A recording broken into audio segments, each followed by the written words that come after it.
So your phone is a two-way communication device that uses non-ionizing microwave radiation to move the data. So just as do iPads, cell phones, Wi-Fi, anything smart, which really only means wireless. So these microwaves, or non-ionizing, are, especially in America, generally thought to be safe, in contrast to the ionizing radiation, which is pretty well known by now to be capable of causing cancer and damage.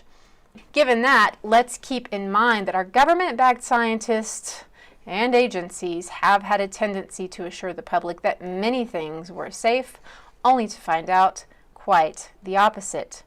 Think cigarettes. Doctors in all branches of medicine, doctors in all parts of the country were asked, "What cigarette do you smoke, doctor?"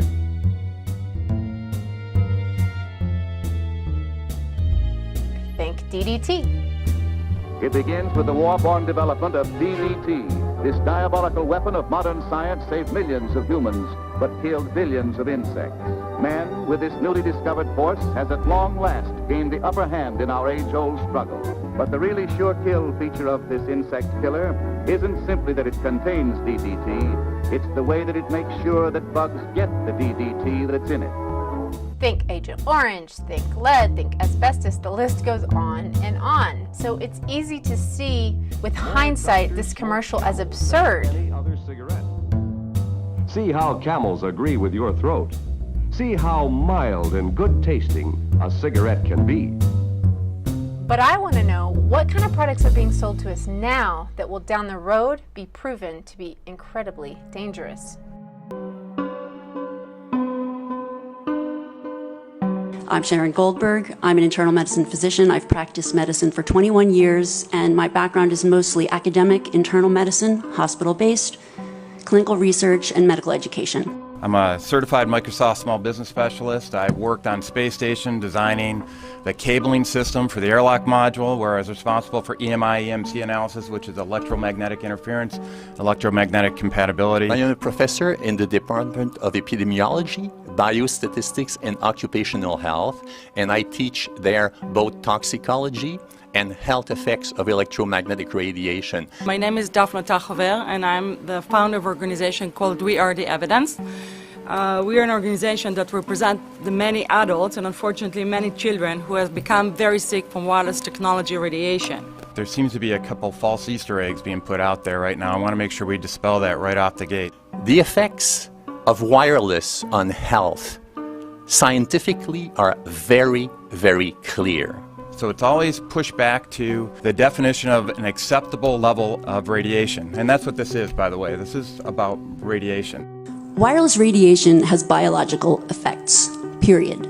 My name is Dr. Angie Kolbeck. I've been reviewing the studies showing the impacts of wireless radiation on our health, and there are now thousands of studies showing the following adverse health impacts to wireless radiation: cancer, oxidative damage, DNA damage, DNA failure. Things like memory, dizziness, anxiety, brain fog. Headaches, nosebleeds, cognitive problem, exhaustion. We have evidence of DNA damage, cardiomyopathy, which is the precursor of congestive heart failure. Short and long-term memory loss, decreased attention spans, lower reaction times, even involuntary contractions of muscles causing misalignments of spines and jaws. Breast cancer. We suddenly have breast cancer in women who have no DNA predisposition. Disrupted immune function and change in stress proteins, reproductive and fertility effects. There are dozens and dozens of studies that show beyond any doubt what this radiation is doing to our sperm. Now, if you take the cell phone out of your pocket, the sperm will recuperate within 3 to 4 months. What would not recuperate would be the damage to the DNA of the sperm. That is irreparable. How much effort was put forward to address this, what most of these people are, or many of these people are here for, which are the health concerns? Was there any dialogue back and forth? Was there any working? Was there many studies evaluated to look at regarding this area? Maybe Not every person that has concerns on the legislation was brought to the table. Okay, so from your perspective, you feel that there was a legitimate amount of time to evaluate the data that the opposition would have on this? Absolutely, and I wouldn't put forth something that I didn't believe in. And I'll tell you, as I mentioned earlier, and it's been commented several times amongst the panel here, this is truly an economic development issue. Our 3-year-old, again at home, is outraged when we pull out the driveway and he's not able to access Wi-Fi.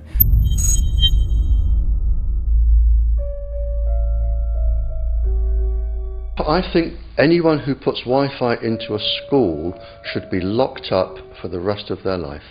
I really do. I think they're not fit to walk on the surface of this planet because they haven't looked at the research, and whatever incentive they have, it is not worth the genetic problems that parents are going to face with their children when they're born.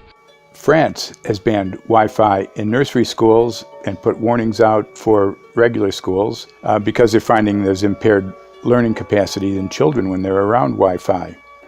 And they have to put up warning signs where they put Wi-Fi transmitters. When I got sick and I learned that they're putting Wi-Fi in the schools in Israel, I was very sick at the time, but I could not tolerate the thought that children in the schools will become as sick as I have. And after a few months of correspondence, I submitted a Supreme Court case in Israel to ban the use of Wi-Fi in the schools and replace them with wired network. The 4 top diseases that kill our children, our young adults right now, are brain tumors, thyroid cancer, testis cancer, rectal cancer, everywhere we put our cell phones. And a lot of our children are sick and they're being misdiagnosed and mistreated because the wireless industry has put billions and billions of dollars in the past 30 years to mislead the public as to the health effects and keep the public uninformed. We are performing an experiment on children. We are exposing children to microwave radiation for 6 hours during every school day. We have had absolutely no studies looking at the long-term effects of this radiation on young people or even on adults. A considerable amount of research shows that developing brains and bodies of children are much more affected than adults. And there are clear indications of a link between increased electromagnetic fields and autism spectrum disorders. We took 10 autistic children and went back to the sleeping location where the mother was when she was pregnant with that child and compared it with the sleeping location of a mother that gave birth to healthy children. We had 10 mothers in that group, 10 mothers in this group, and in the group of the autistic children we found that the measurements that we got for the microwave exposure was elevated compared to the group of children that were normal. The fetus is affected. The exposure to man-made electromagnetic fields has become the first factor that could be isolated ever in autism that could predict autism. The 5th generation of wireless technology, or 5G as it's being rolled out worldwide without safety testing. Let me say that again, without safety testing. And how we've got scientists and doctors and environmental organizers saying, stop this.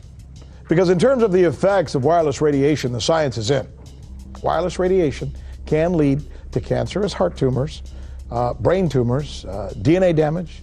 Wireless radiation is linked to infertility, to autism, Alzheimer's, and more. And guess what? All the effects that I just listed, those are some of the effects that are known according to the technology that's being seen today. First of all, you have to know that we know that the other EMFs that we're exposed to are already known to be health risks. And basically that 5G, because of the frequency that's going to be used and because of the extraordinarily high pulsation levels that will be used, is a much bigger threat to our health than the things that we already have, which are very substantial threats to our health. We're not just talking about the intensity. We're talking about the frequency and the very high level of pulsations. There's a huge literature which shows that pulsed EMFs, EMFs that pulse up and down very rapidly, are in most cases much more biologically active than our non-pulsed EMFs. Every single wireless communication device communicates via pulsations, but the industry completely ignores this issue. The problem with 5G is that they're planning to put out tens of millions of these antennae all over the place without doing one single biological safety test. Are you implying possibly that we, the consumers, are the guinea pigs since they haven't really done tests to see the effects in a smaller setting? I mean, that's not an implication, it's a statement. We are, yes. Cancer is not the main concern that I have. I'm really concerned about sperm count and about effects on pregnancy. How many of you know that 1 in 6 American couples is unable to have a child when they want to? How many of you know that last year the birth rate in this country dropped the most that it ever has in recent history, 3% in a single year?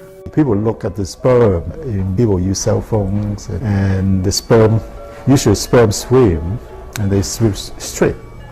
But if you expose them to radio frequency, mobile phone waves, they swim in a circle.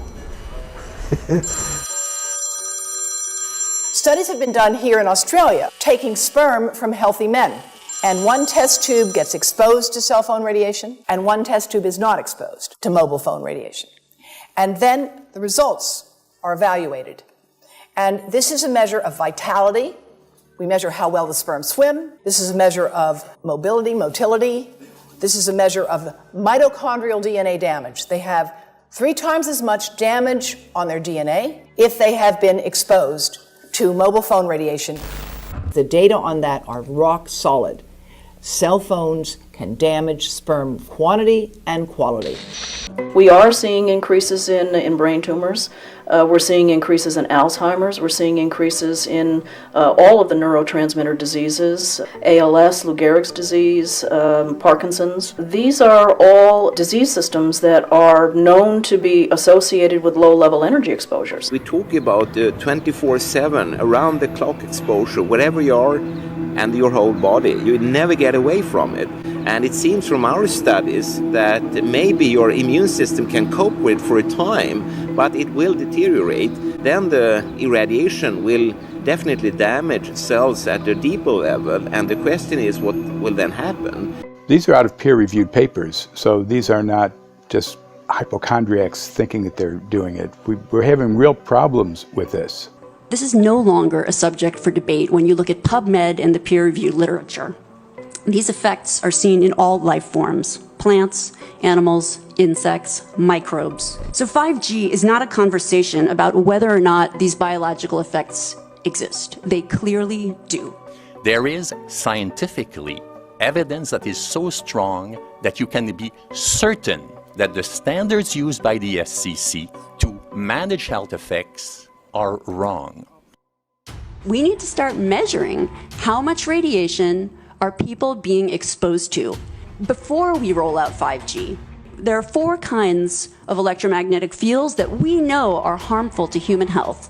So radio frequency radiation, magnetic fields, dirty electricity, and electric fields, okay?